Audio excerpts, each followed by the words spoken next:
Wanna know a secret? I have a crush on a cowboy. Howdy, Cowboy. Howdy. How did a little town in the mountains of Guatemala become Randy's favorite place before he has ever been there? Stay with us until the end because we'll reveal whether El Chol lived up to Randy's expectations and why this little tiny town reminded us that people everywhere have far more in common than we realize. And if you ever fallen in love with an unexpected place, we'd love for you to share this video with someone who enjoys discovering hidden corners in the world.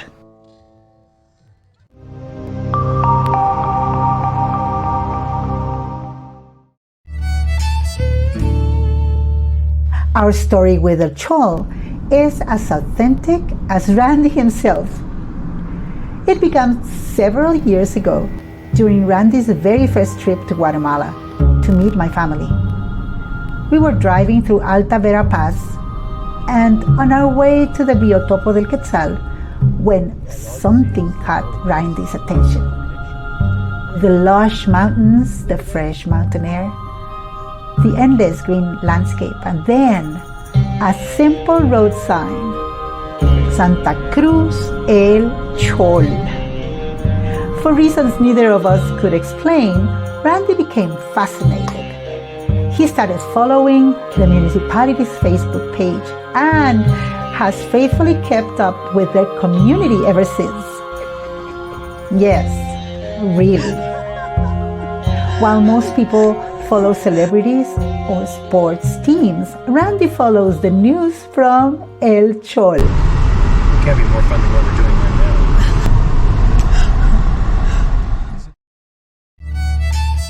now. The Pueblo El Chol sits on the mountainside about 1,000 meters above sea level and is home to nearly 8,800 people. The town itself covers about 140 square kilometers and celebrates its annual fair every December 6th through December 8th. The city was founded in 1603. It's one of the oldest Spanish settlements in Guatemala. It's not a place that you will find very often in travel guides. But it's this place, these exact places with the smallest dot on the map, that leave the greatest impression.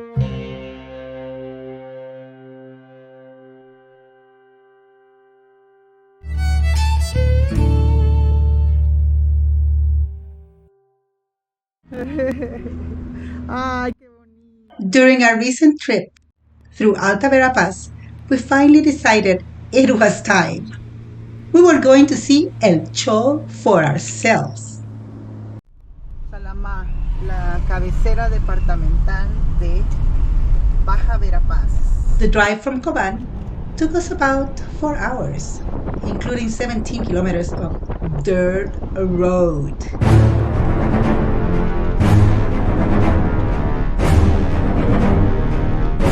So we're on the way to Ciudad El Chol.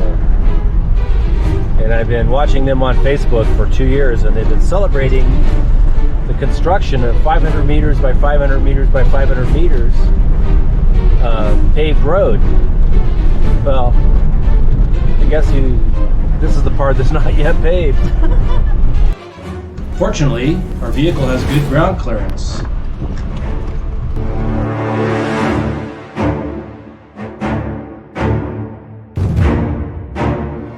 We're no strangers to roads like this. I'm fairly certain a small sedan would struggle on sections of this road. It climbs high into the mountains before winding back down toward the village of El Chol. But sometimes the adventure begins long before you reach the destination.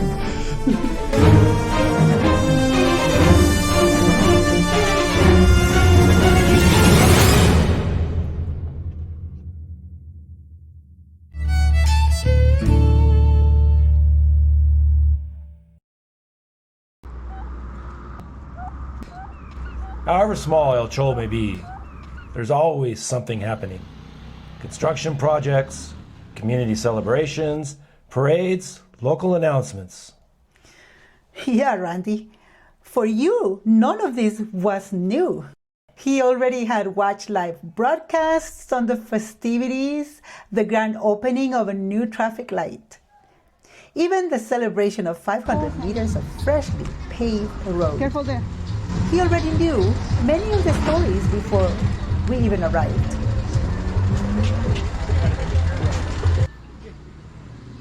As luck would have it, there was an event taking place during our visit. Some of the friendly locals invited us to join them. Unfortunately, our schedule wouldn't allow us to stay. So we gladly thanked them, enjoyed the moment, and captured a few memories on camera.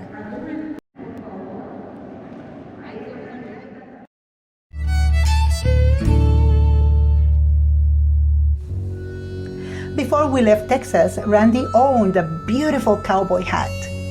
Ever since moving to Guatemala, Randy has wanted another one. Not just any hat, the right hat.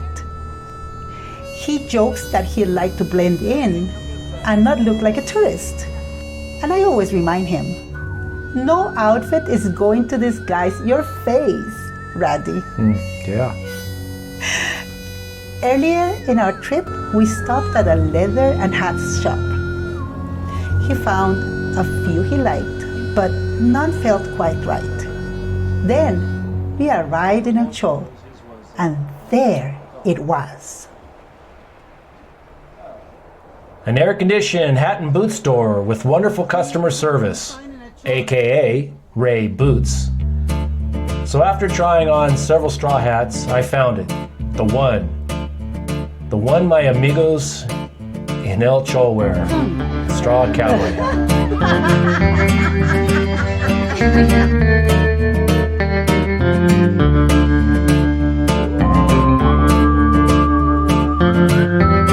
With straw hat on head, it was now time to complete the local look.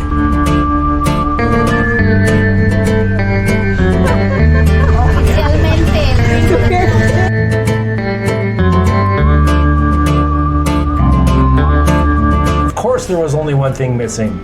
A machete. And yes, I found one of those also. Soon Randy was proudly walking through the streets of El Chol, cowboy hat, machete in hand, looking like he belonged. Well, almost. People couldn't help but stare. Who are these strange visitors? What are they doing here?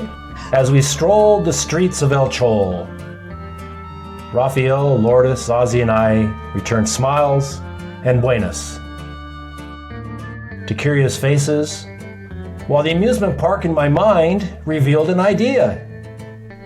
No matter where we live, people are always curious. We notice those who look different. We wonder about their story. But beneath those differences, we are remarkably alike.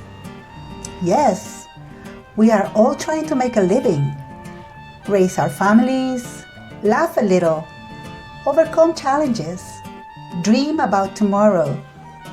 We have much more in common than we often realize. Buenos días. One thing many of us secretly crave is to be noticed. Well, Randy certainly got his wish. Everywhere we went, people smiled, some waved, others asked, "Where are you guys from?" Our answer? Antigua. And this normally earns us a puzzled look. And then comes the next question we knew was coming. No, where originally are you from?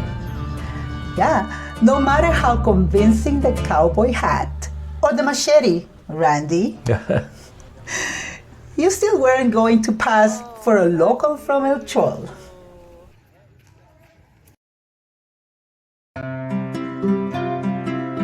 Fans and family, while you've been traveling along with us on Ruts, Ruts, and Rocks, you may have noticed how welcoming the people of Guatemala are to strangers and friends.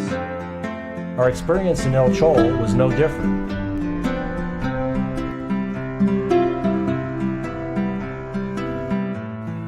We experienced kindness, warmth, and genuine hospitality.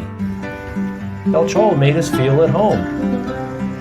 So, Randy, did your years-long fascination with El Chol live up to reality? Absolutely. Sometimes it's not the famous destinations that capture your heart. Sometimes it's the people who make a place unforgettable. And El Chol certainly did that for us. Family and followers, thank you so much for joining us on another adventure of Roots, Ruts, and Rocks. Have you ever fallen in love with a small town that wasn't on anyone's bucket list? Tell us about it in the comments. We'd love to hear your story. Then next Friday, we'll take you along on one of the realities of living in Guatemala. Multiple border runs. We'll share what the experience is really like, what we learned, and a few surprises along the way. Until next time, Keep exploring the routes. avoid the ruts, and And remember, even the smallest rocks have a story to tell.